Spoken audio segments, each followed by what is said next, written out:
Hey y'all, Sam here. Welcome to creating an herbal monograph. I'm going to do a little tutorial today on how to create your herbal monograph. Good May Day activity. Happy May Day, happy Beltane, everybody. We're going to delve a little bit into what a monograph is, how to make one, and hopefully you can add this to your activities for your spring weekend. All right. So I've got a little slideshow here. I'm going to share it with you guys, and we'll talk a little bit about that. Give me just 1 second.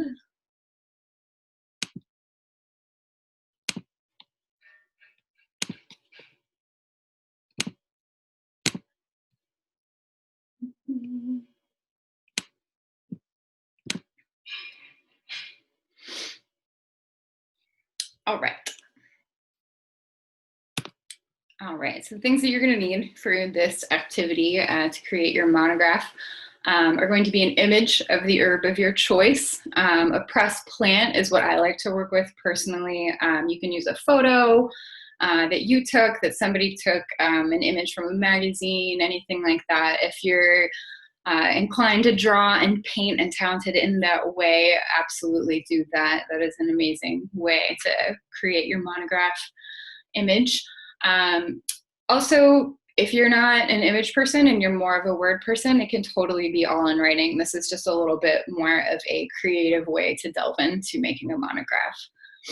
So you're going to need some paper large enough to hold your image, whether it be a whole plant or just a drawing. 8 by 10 or larger, you know, your regular printer paper is good, but you're going to be putting a lot of information on it most likely. So a little bit larger is good. Acid-free if you're using pressed plants, because the acid-free paper will not degrade your plants over time. So that's good if you're using actual plant matter.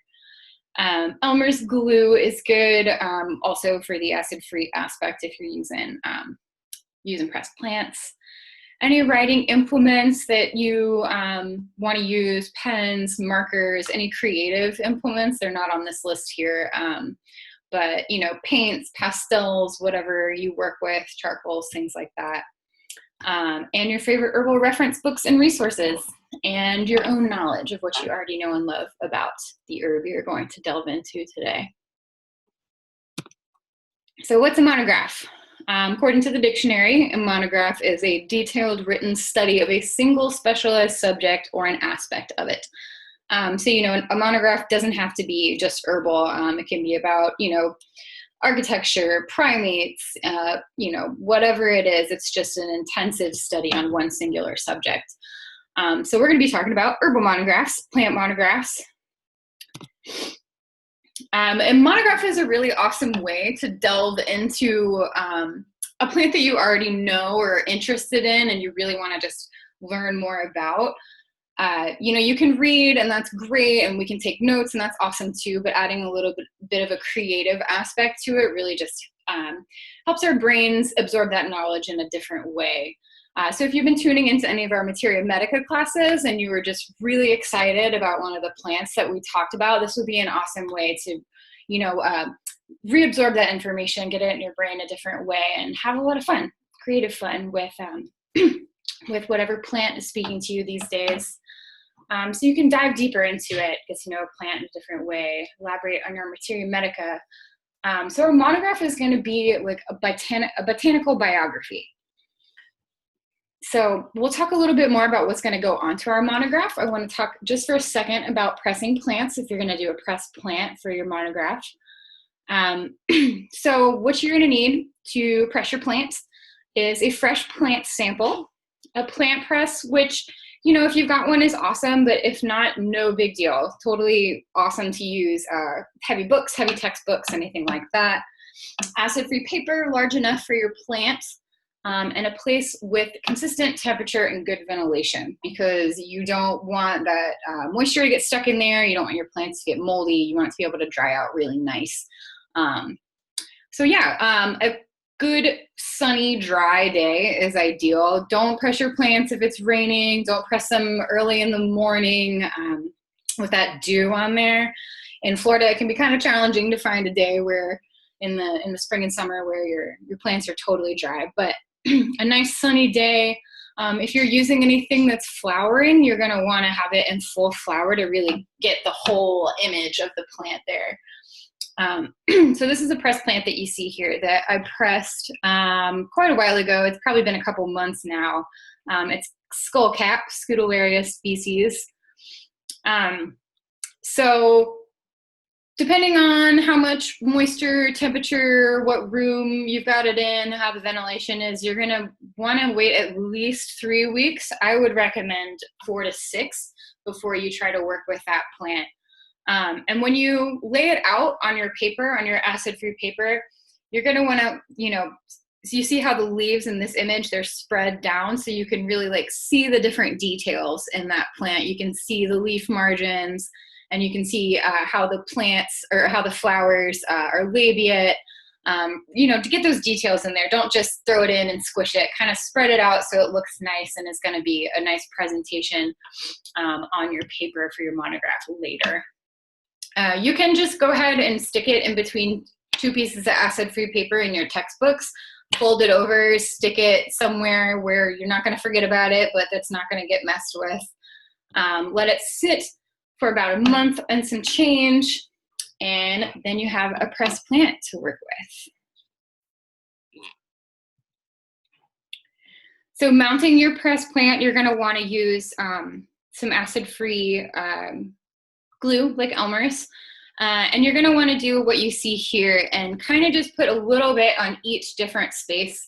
So when you turn it over and you press that down, it's going to have all the different surface areas covered. So it's not going to be falling off or anything like that on you.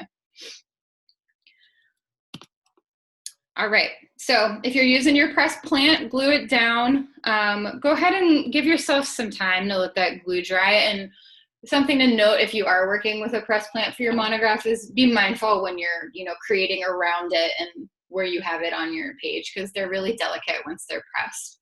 But again, doesn't have to be a pressed plant. It can be a photograph, a drawing, a painting, a cutout image, whatever you got. So what you want to include on your monograph is the common name, aside from our image, is the common name of your plant.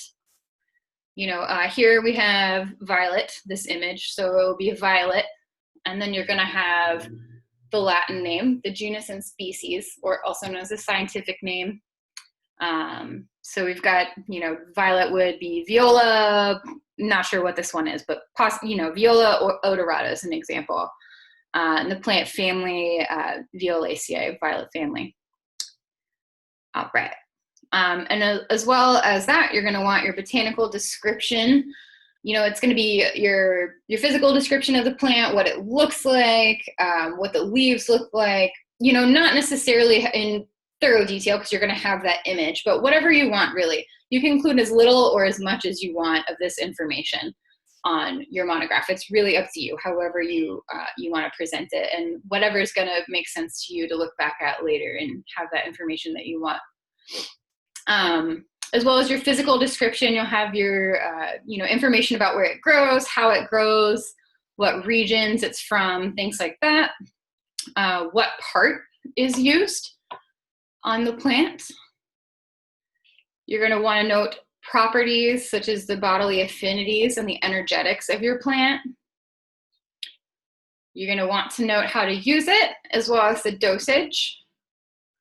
Also, definitely make note of any cautions or contraindications, and make note of your references so that when you're wondering where you got that info about that really cool violet, you can go back and look at Thomas Leasley's book, page 273, just so you know where it came from, so you can go back and get some more details if you need.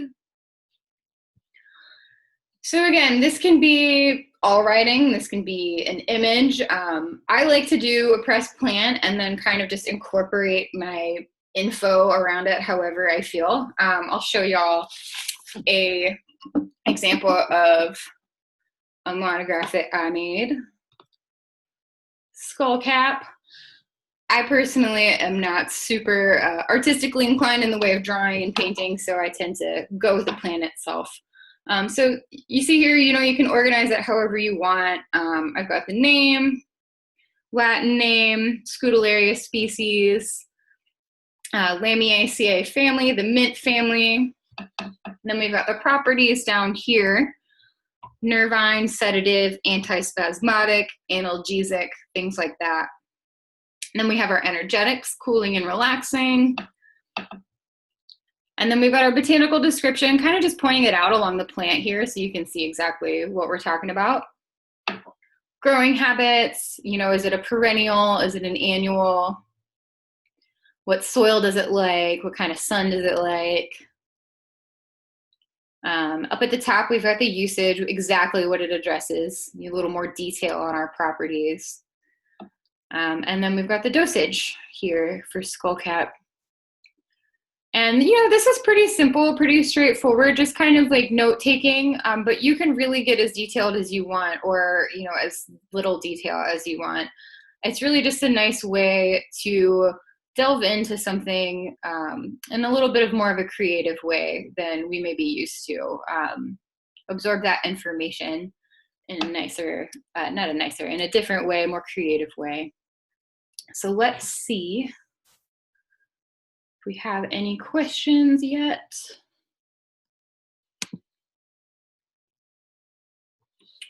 All right. So that is our tutorial on monograph making.